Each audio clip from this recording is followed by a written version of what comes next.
Hi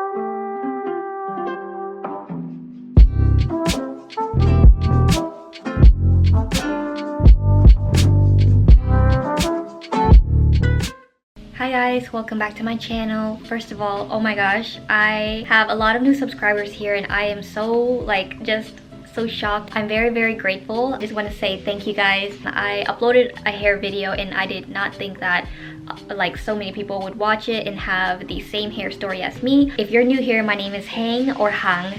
I make videos and I just want to welcome you guys here. I know that you're here for hair videos and tutorials, but I want to share with you guys another side of me. It is sewing. I love to sew and make things, and today I'm going to be showing you guys how to turn this into a two-piece set. I'm going to show you guys a picture here. I get so many questions about it that I just wanted to do something special and show you guys how I sew it. So yeah, if you're here for hair, be here for sewing too, because I promise sewing is so fun. I will tell you exactly what you need for this tutorial. First, you'll need a big oversized shirt. Second, you need some scissors. I have a rotary cutter, but you can just use any fabric scissors. Third, you'll need maybe a chalk or some pin. And then you would also need a ruler. You could sew stuff by hand, but I find it easier to sew on a machine. It helps save you time and things like that. This is my sewing machine. That is basically all the essentials in today's project. Let's get started. So first I have my oversized button-up shirt. We want to make sure that it's very oversized so that you have enough fabric to work with. This, I thrifted it in the men's section. It's really big. To make sure that you have enough fabric at home, what you can do is just lay it down like this. Take your favorite pair of shorts that you are creating, fold it in half, and all you want to do is just measure it out like this. There's a ton of space here. That means that there is going to be more than enough fabric to make shorts with.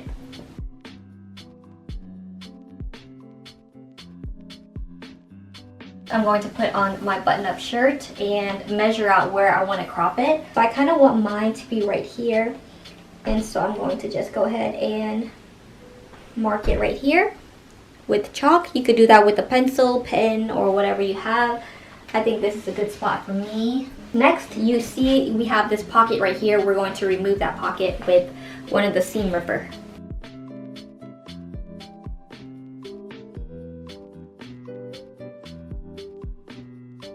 So earlier I made a mark up here, but you can see that this will chop off the little armpit.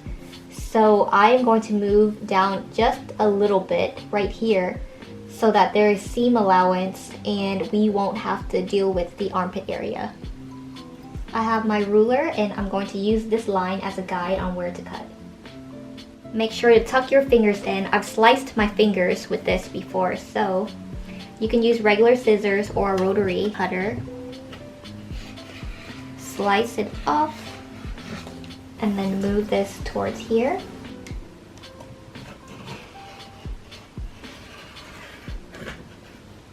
There we go. Now we can just put this to the side and work on the top first. We're just going to fold it until this line right here.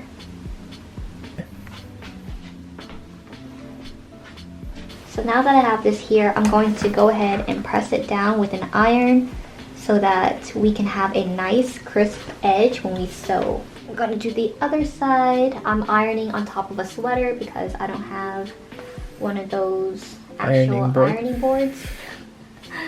Sweater's pretty thick, so my floor is safe. So you see this part right here. This is where we're going to sew. We're going to just fold it down halfway one more time. We're going to press this down, and then that will make it easier for you to sew. And back then I didn't even know what people meant when they said press it down, but basically it's just an iron it down. That way it's nice and clean, sharp. See that? Sharp. Be careful not to burn your fingers.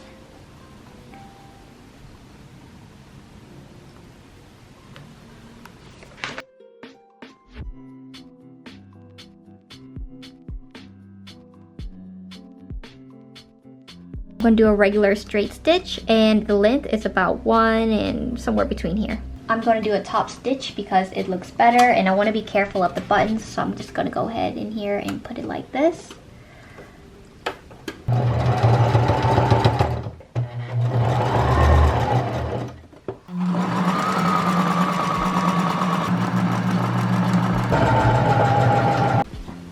Okay, so I finished sewing it. I'm going to go ahead and try it on, and then we can get started with the shorts. And this is what the top looks like.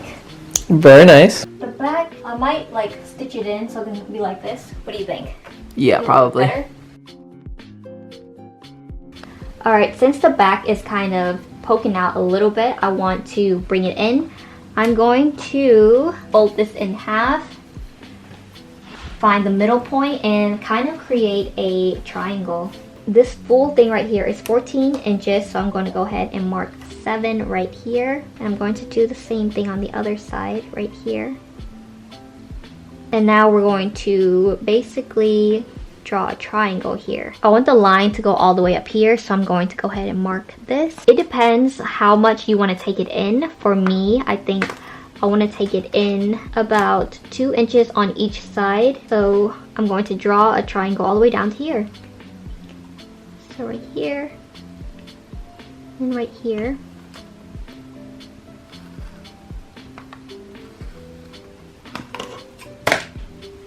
And we'll do the same thing on the other side. From this center point, I'm going to fold it like that. And then I'm going to pin it down so that it can be super equal to each other. Go ahead, pin this down. And then we are going to sew this part.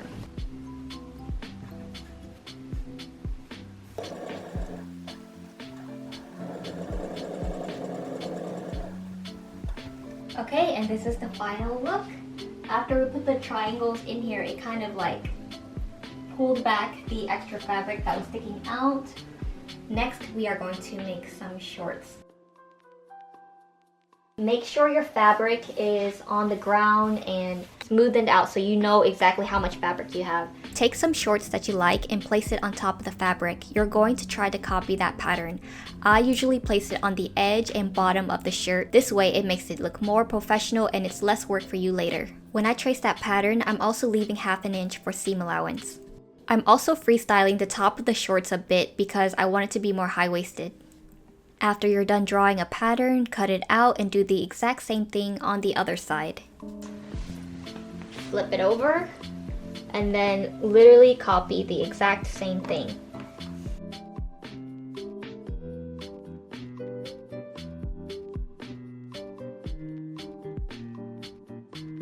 Once they're cut, you have 2 pieces like this. Baste the right sides together and sew down the edges.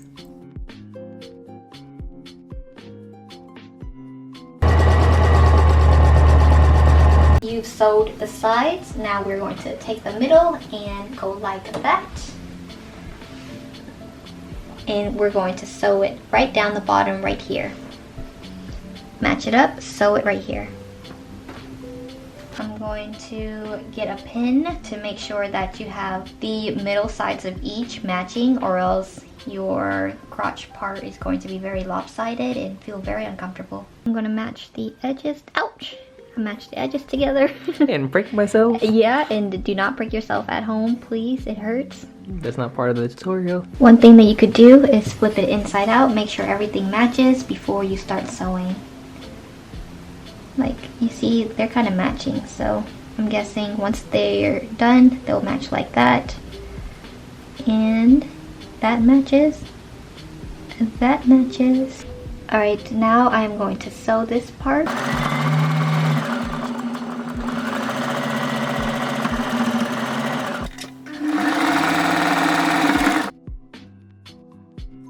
Ta-da! These are your shorts. I'm just kidding. The next part is the elastic band. So you're going to take one of these, I don't know what they're called, measuring tape, and then you're going to measure your body, and then mine is about 25, so I'm going to subtract 2, 23, put the elastic on it, and then cut it up, and we're going to use that to cinch in the waist. Yep. Before we start sewing the elastic band onto the shorts, I want it to have a really clean edge. So you see how all of these are sticking out? We're going to hold it down 1/2 inch and then sew it down with a straight stitch. Alright, now we have something super clean. Now we're going to move on to the elastic band. I'm going to switch over to a zigzag stitch and keep it at the same stitch length.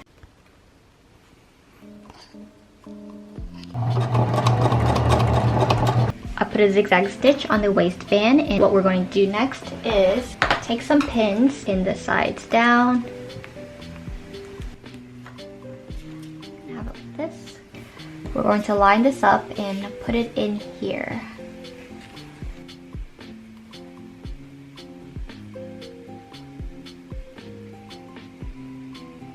Once you have this, we're just going to sew with a zigzag stitch.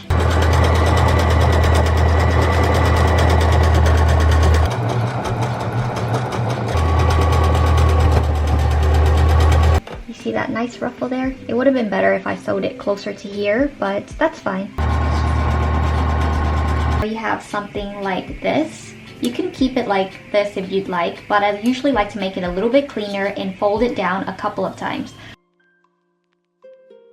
So this is what the first round looks like. It's not the best looking, so what we want to do is fold it down 2 times.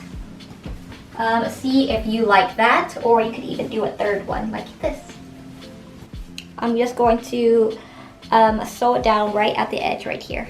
The best way to do this is to fold it down right at the edge. You see how the side of the shorts, you fold it down twice, and then you want to pin it so that it'll be in place. And you want to do that with the other side as well, so that they'll be matching right here.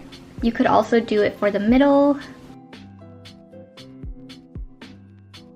When you sew the straight stitch, make sure you sew towards the bottom of the elastic band so that everything stays down. Make sure you stretch as well.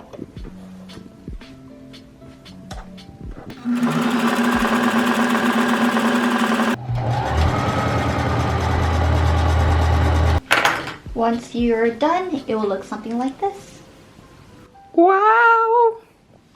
Last step, I should have done this earlier, but because I'm still experimenting with the shape of shorts I like, I don't overlock it at the very beginning because I don't know how much I can cut. All you have to do now is just overlock these stitches so that they won't come undone whenever they're in the machine.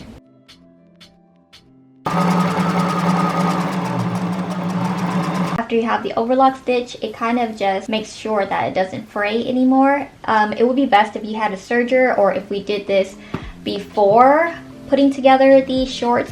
Pop it back out, and you have these shorts right here. Let's go and try it on.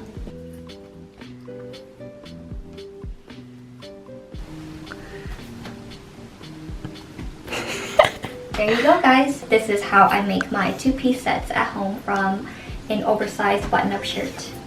If you like this tutorial, please subscribe and give this video a thumbs up so I know what kind of content you like. I'll see you guys next time.